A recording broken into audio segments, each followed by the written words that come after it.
Apparently, hundreds of people on Instagram want me to make this recipe.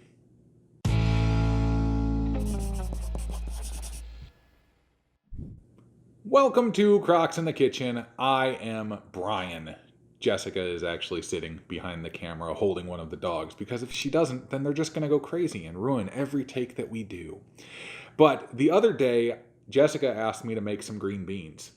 And I didn't have a recipe. I didn't have anything to go by. I was just like, okay, well, here's what I want to do with these. And she posted a picture of it on Instagram.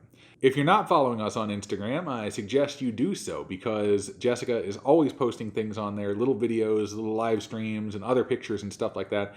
And then you can also kind of influence how the channel is going based on stuff like what just happened the other day. So I made the recipe. Jessica took a photo of it, posted it on Instagram, and said, hey, do you want to see Brian do a recipe video for this? And all of these people said yes. So this recipe is fairly easy.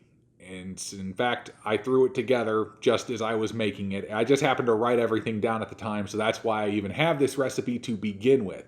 But it's very simple. We have 1 pound of these French green beans, which are absolutely phenomenal. They are fresh. They will need to be rinsed, which it says so on the package.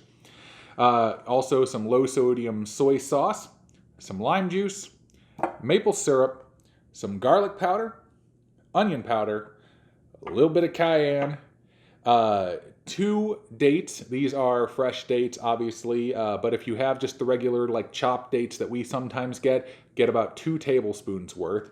But this is all chopped up into nice little fine cubes, and then you will need some liquid smoke as well. So, without further ado, let's get to cooking.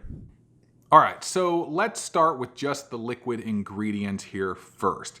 And we're gonna need a 1/4 teaspoon of maple syrup. And of course, I'm using my fancy little doodads here. I don't think you're... Okay, I was a little bit over 1/4, but just go with it.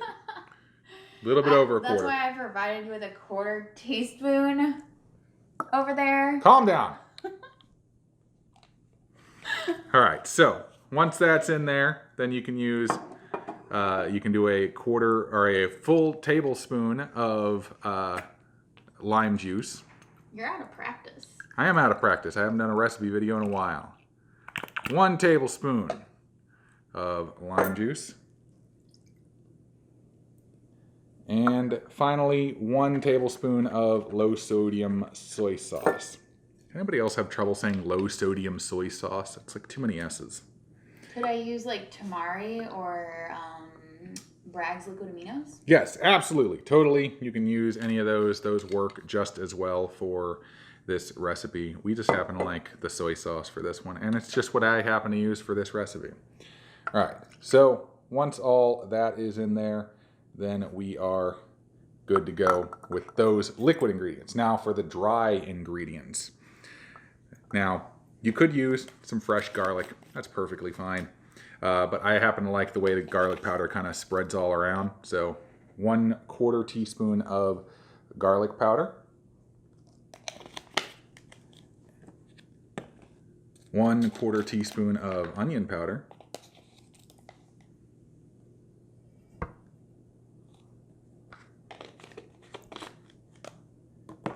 And a dash of cayenne pepper. Oh. That was like 3 dashes. Yeah, I know, but that's the way I wanted it. And then after that, you literally just got to mix it all up.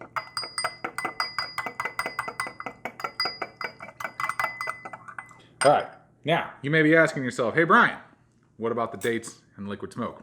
Glad you asked about that. So with the dates, once again, they are chopped up there in a bowl. You just want to do a couple of little splashes of liquid smoke on there, just like that. However much you want to use, that's how much you want to use, right? And then kind of stir that in and then break apart the dates if they're all kind of stuck together and get them to where they're just sitting in the smoke and just absorbing it through. This is actually one of the best smelling things that I love it to death because it just smells so nice with the smoke and you can smell the sweetness from the dates and all that. If you have like the packaged chop dates, you won't need to really break them up because they're coated in that like that stuff, and then they don't stick together. But these stick together, but they'll be just fine. And they're a little bit softer than the other ones too, but they work really, really well. All right, so once again, before we get to cooking, these are French green beans. They're the long, skinny ones, and these were actually pre-prepared. You cut off one end, the other side you leave intact. I'm not entirely sure why they do that. Somebody explain it to me in the comments. But these have been rinsed thoroughly and then set to sort of just drain off. They got a little bit of water still on them, but that is perfectly fine. And we are going to dry saute them in this nonstick pan.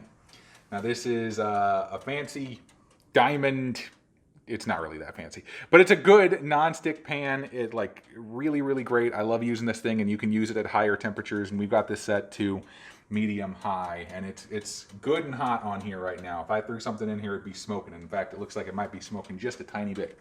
But just go ahead and toss in the green beans all together. Once they are in the pan, you will want to use some tongs. Jessica only left these tiny ones for me to use for some reason. And you just want to sort of keep tossing them around for a good while.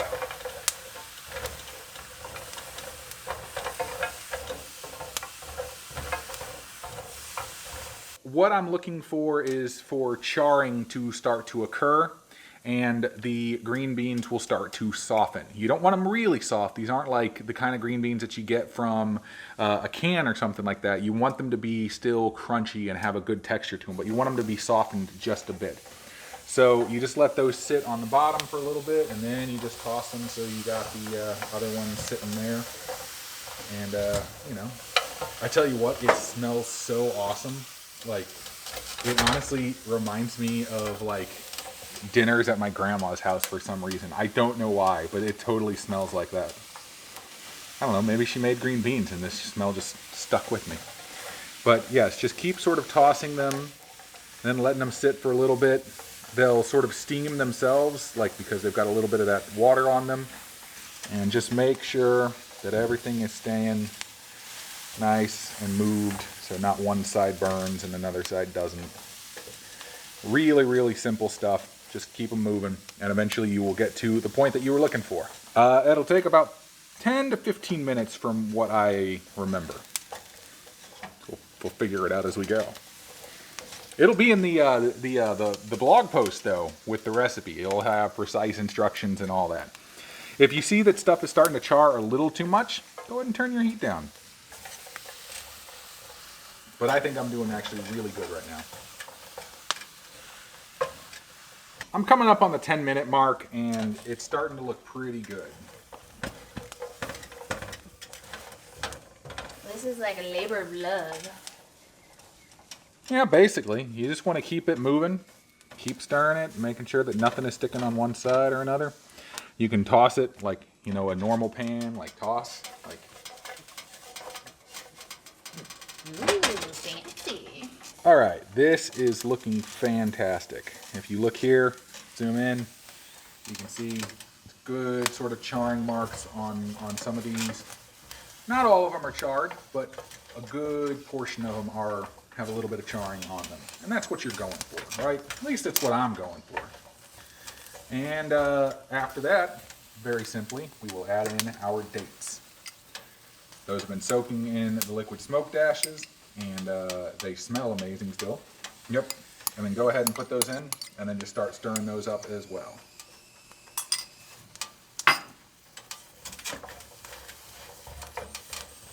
Oh yeah, turn the temperature off. Sorry, forgot about that step. Turn it all off the heat, right? Okay, I'm gonna remove this. There we go. Just keep it stirring, keep everything going. Good. And then add in all of the liquid ingredients. Oliver, be quiet. Filming.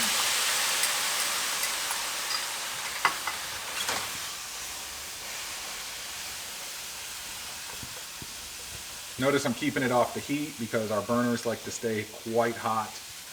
And so I'm just, if you want to completely remove it and set it on another side, you can. But I'm just doing this because it's a lot easier to control the temperature and just to make sure that that goes there. And so really what you're looking for with the liquid is that you just want it to form sort of a glaze over everything. And once it's all tossed together, put it on a plate, serve it up, it's ready to eat. You don't get any of these, bud. No. Mm-mm.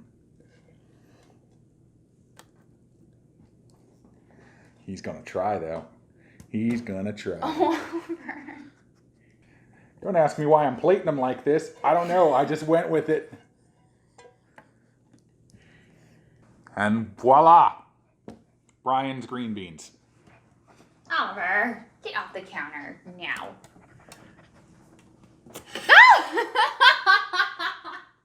All right, let's do the taste test. Wait a second. Jessica! Yes? Get Ali this. Bud, you can't do the taste test. So, there you have it. Yes. These are just my green beans. I don't know what to call them. I don't have a name for bring them. them up for the camera. I'm sure Jessica will come up with some clever little title for this. I don't know, but the dates, guys, make this dish. The date, the little pop of like, I don't know. You know I love green beans anyway, but the dates are nice. I just like the fresh green beans best. I hate canned beans, but these are great. So good. So simple. There's almost like a bacon quality to them with the smoke and the sweetness. Like, it's just really, really good. Perfect simple dish. Now, when Brian made these, we actually had them with, we made our stuffed mushroom recipe, but we did a like full size portobello mushroom cap, like huge, big mushroom cap, and filled it. Yeah, and had these as a side, and this, like, a pound of green beans split between the two of us. It was perfect. We will devour this. Yeah, it's absolutely fantastic. It's sweet. It's got a little bit of smoke to it. That charring is really nice. It's just got that lovely glaze that's covered everything. Mm-hmm. Just top notch. And then you get one of the dates every once in a while. All right, I'm going to take one more bite with a date. The only problem is they're really like... They can be hard to, yeah, there you go. All right. Yes. Yeah, not bad for making it one time and then doing a video on it, eh? It reminds me of the corn recipe you did that had the dates in it. Yeah, it is. It's so simple that you wouldn't think, I would never think to be like, well, let's add some chopped dates to this, but it just adds that extra little oomph. Yeah, I was trying not to do like a sweet and smoky thing, but it lended itself so perfectly to this that I just couldn't help it. So there you go.